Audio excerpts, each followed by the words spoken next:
Originally, I was planning on reviewing Redfall, the latest title from critically acclaimed but chronically underperforming Arcane Studios, but after 4 hours with the game, as well as seeing media outlets and YouTube critics saying a lot of what my own criticisms were, I decided not to add on to the dog pile. Instead, what I've decided to simply offer up is a thought on what Arcane could have done with the direction of Redfall. That direction being that they should have released Redfall as an early access title, rather than as a full-price $70 game. And while yes, one could argue releasing an unfinished, buggy game is abuse of the practice of early access, especially from a AAA developer, what I think players would get out of it would be something all too sparse when it comes to the live service looter shooter genre: transparency. The idea of releasing the game in early access actually stems from that of another Microsoft-owned studio and their recent success with the release model, that studio being Obsidian with their survival title Grounded. From announcement to release of the first early access build, Obsidian was open and honest about just what players were getting into.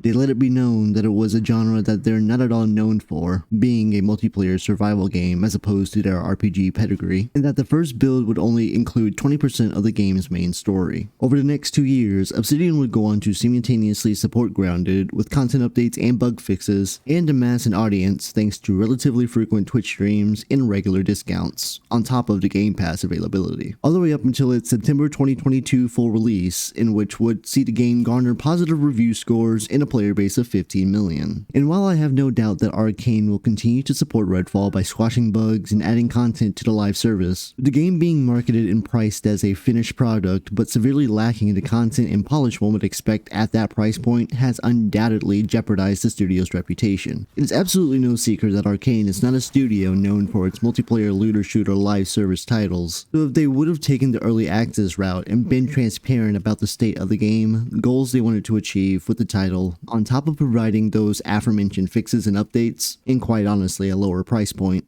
I'm sure plenty of people in media outlets looking forward to the title would be far more forgiving of the nature of the release. Instead, we now have a game fighting a near vertical uphill battle and retaining a player base and a studio that will more or less likely have to work very hard to re-earn the generally positive reception its name once held. This has been Waxo, and until next time, take it easy.